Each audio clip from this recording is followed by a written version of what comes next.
anglophone, la République du Cameroun. Alors aujourd'hui, c'est différent. Aujourd'hui, comment vous comprenez, vous percevez ce dialogue-là? Comment il doit être mené? Et ce qui se passe en Suisse, pour moi, il est vrai que les États-Unis, pourquoi ont donné leur approbation. Ce qui se passe en Suisse, là, n'a rien. C'est-à-dire, c'est une perte de temps.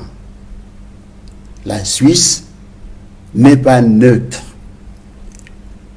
Comment voulez-vous qu'une organisation, une ONG, soit, n'est-ce pas, médiateur, ou encore. Alors que nous parlons tous les jours de la souveraineté, un État souverain qui se soumet, n'est-ce pas, à une ONG, au lieu, n'est-ce pas, des Nations Unies, ou bien d'un organe, un organe auxiliaire des Nations Unies. Si nous voulons négocier, il faudra un médiateur qui soit des Nations Unies directement, soit un organe auxiliaire des Nations Unies qui est, c'est-à-dire supranational. On ne peut pas aller se soumettre à une ONG, on dit médiateur.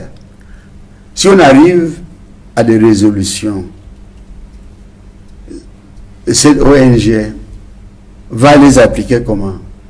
Or, s'il s'agit des Nations Unies, une résolution, c'est-à-dire des résolutions adoptées lors de, je sais pas moi, dialogue, négociation, pourront aller devant le Conseil de sécurité, et là on va adopter une résolution qui sera, n'est-ce pas, applicable, qui sera, c'est-à-dire qui aura contraignante.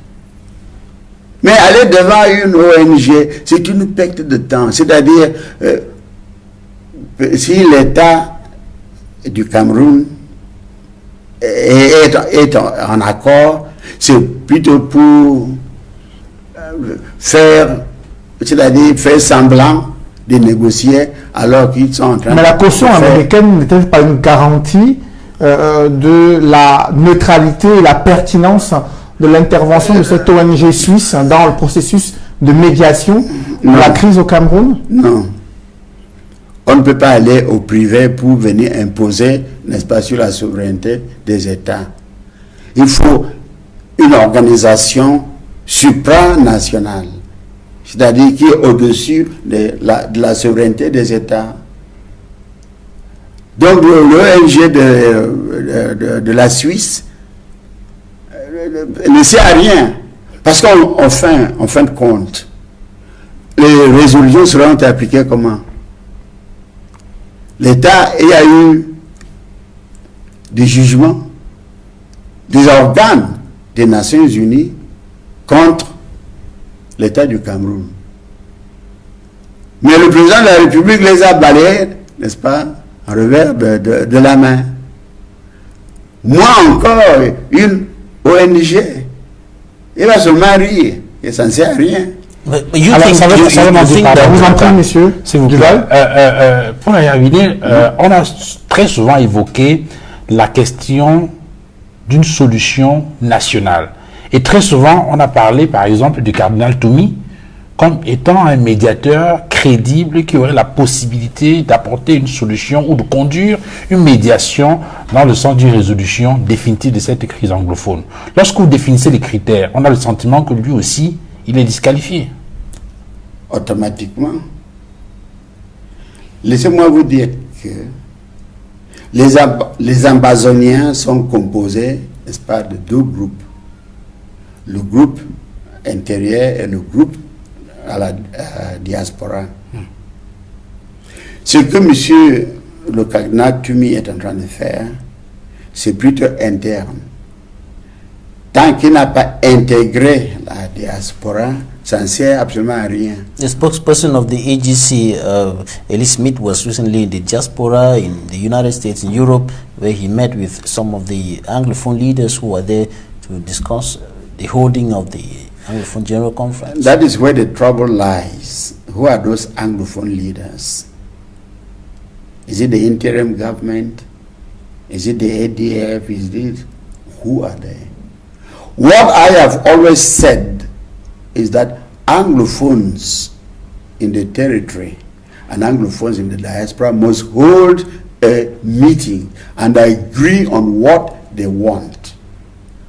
Here are the currents.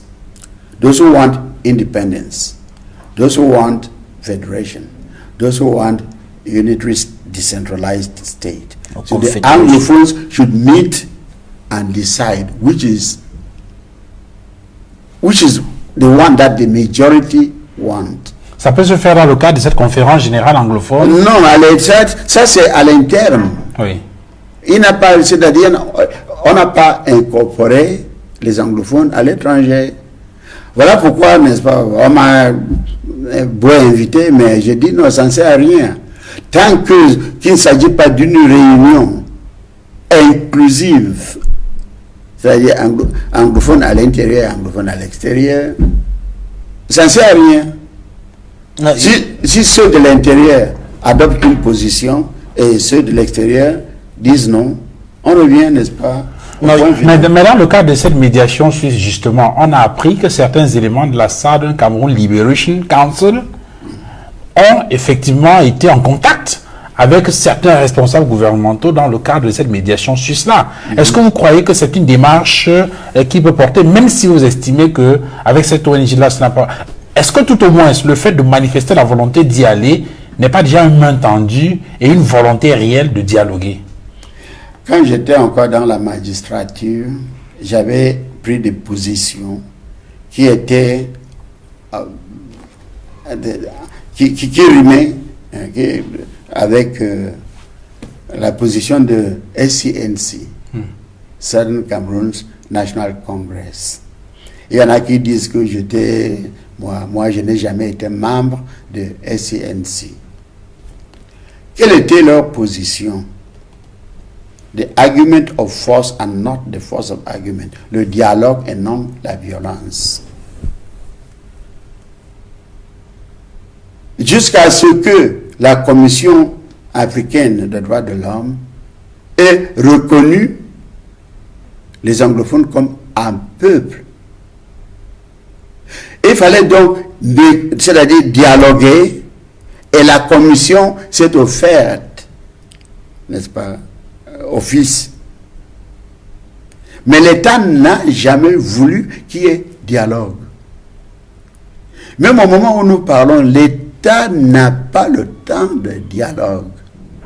Parce qu'ils procèdent d'une fausse idée de la souveraineté. Or,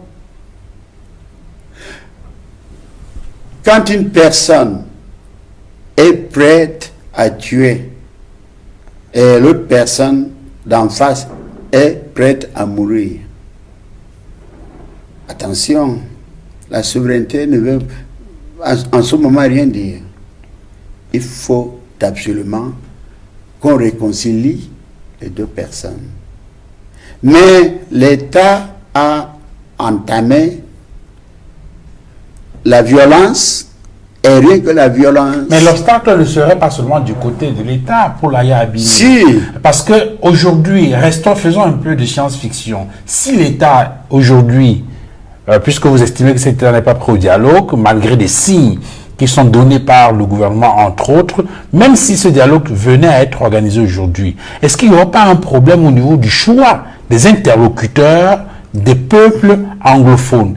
Qui parle au nom des anglophones aujourd'hui? C'est ça justement le problème.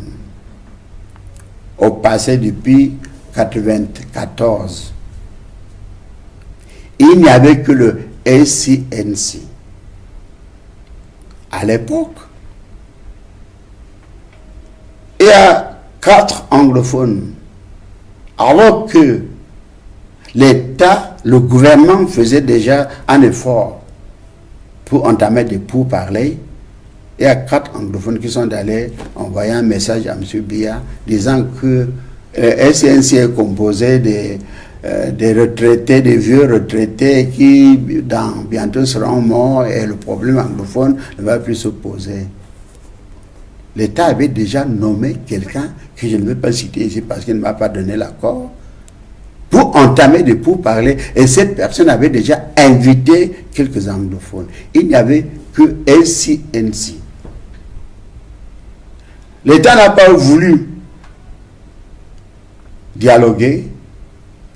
Et aujourd'hui, le peu des retraités de SCNC, aujourd'hui, ont multiplié jusqu'à ce que les bébés, l'histoire de Ambazonie aujourd'hui, est maîtrisée même par les bébés. Alors qu'à l'époque, si l'État était prêt, on ne serait pas arrivé là où on est aujourd'hui. Aujourd'hui, que faut-il faire pour réconcilier les Camerounais? Pour réconcilier, non, pas les Camerounais, pour réconcilier la République du Cameroun et Ambazonie. Il n'y a pas d'Ambazonie qui est reconnue par l'ONU, par les instances internationales. On sait que c'est les régions du nord-ouest et du sud-ouest. D'accord. Plusieurs fois, quand les Nations Unies s'expriment, on parle des régions du nord-ouest et du sud-ouest du Cameroun. Comment on fait pour réconcilier les Camerounais des deux rives? Je vous ai dit qu'il y a un jugement de l'Union africaine qui reconnaît deux peuples au Cameroun. Que vous appelez les Ambazoniens ou bien les anglophones, peu importe. Oui, vous dites bien peuple, vous êtes juriste et les mots ont leur sens. Vous dites bien peuple, mais en parlant d'Ambazonie, ça sonne État. L'État est composé de trois éléments. Le territoire, le peuple et le pouvoir gouvernement. politique.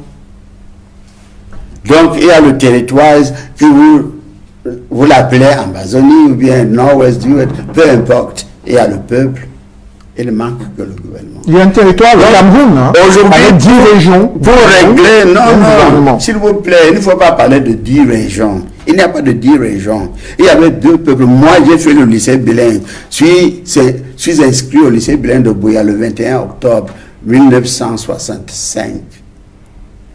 35 francophones, 35 anglophones. Il y avait deux États. Oublions, n'est-ce pas, la polémique. Donc, si vous voulez, vous avez posé la question, comment procéder? J'ai bien dit, l'État doit amnistier tout le monde pour que les disons anglophones de l'intérieur et les anglophones de l'extérieur puissent se réunir avant qu'on aille au dialogue. Là, alors, ça sera facile. Ils vont, n'est-ce pas, débattre. Ils vont débattre entre eux. Et la majorité va dire, voilà ce que nous voulons. La minorité sera tenue. C'est là la démocratie. La démocratie, c'est quoi? La dictature de la majorité. Les minorités seront obligées d'accepter la décision de la majorité. Et cette décision sera, n'est-ce pas, sur la table au niveau soit de dialogue national ou bien de négociation. Donc il faut d'abord que les anglophones puissent avoir la possibilité de se réunir et adopter une position commune. En dehors de ça, comme vous venez de dire, il y a plusieurs groupes. On va alors choisir quel groupe. Ce qu'ils font en Suisse, par exemple, les groupes qui sont là, ils représentent qui? Now, you think that the dialogue should take